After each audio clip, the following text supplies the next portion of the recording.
चेट में चई वयो ई दुस्मा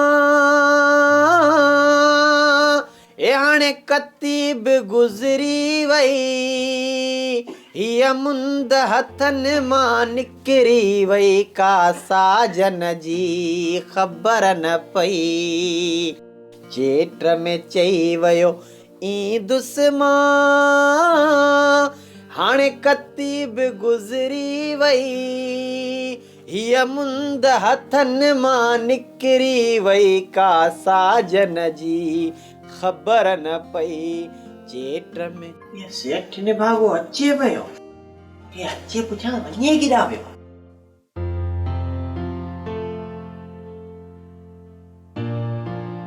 सेठ ये मोआ ये तूं त सभा फिंकी थी पियो आहीं।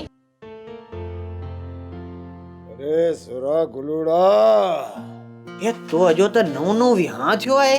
ये तूं त घर ये फुनकीअ में हुजी आ ये पर तूं त सफ़ा फिशिक लॻो पियो आहीं। अरे भागा गुलूड़ा ये सेठ ये ई सुणाए ये वञी किॾां पियो। अरे वञा पियो 24 पहाड़ जो सामान गिनण। ये मोआ ये कुजाड़ो पियो चवी ये मासी हीर खे कई पूरो कर। अरे न सुरा न या जेका हीर है न है ॾाढो ॾुखियो मरंदी या रन मोह खे मारे पो मरंदी। ये सेठ के ॾींहं मंझि ये कक थी वई मासी हीरा मजा। अरे ने भागा वती छा थी चुए थी मेवात वठी आ मेवात तां खावा। ये सेठ ये इन मंझि कहिड़ी वॾी ॻाल्हि आहे ये जायरी आहे ये जाल थी आहे तुंहिंजी ये खाराइणो त पवंदई। ए सुरा हिकु शेर हुजे त वठा 10 शेर पई चुए 10 शेर।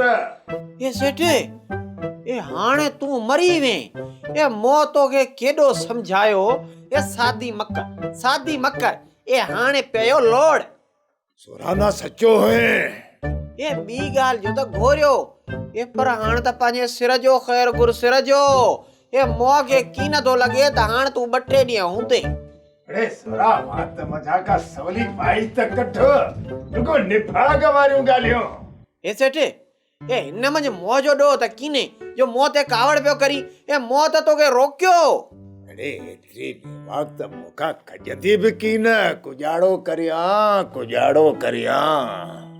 ये मोआ ये तोखे त विहांव करण जो वॾो शौक़ु हुयो ये फाहो विधई नी कंदा मंझि ये हाणे सिके जान छॾाणी पवंदई सिके। अरे सुरा वारो कर मेवात गिनिया ॾाहो थी अॼु तोखे अबो थो चवां वञ। ये कॾहिं तव्हांखे पुट बि की न कई ये अॼु आउं खे अबो पियो करी ये सभु सम्झां पियो ये मासी हीर जी हीर आहे हीर। ओ वंजना या लाया जूतो वञा पियो ए आओ तो दिवस ये नया मेरा नए सोप सीरियल सारंग जा तमाम एपिसोड्स ॾिसो HD क्वालिटी में विजिट करियो असांजो YouTube channel Sindh TV HD drama. Subscribe कयो असांजो official YouTube channel Sindh TV HD drama ऐं वधीक अपडेट लाइ बेल आइकन खे क्लिक करियो।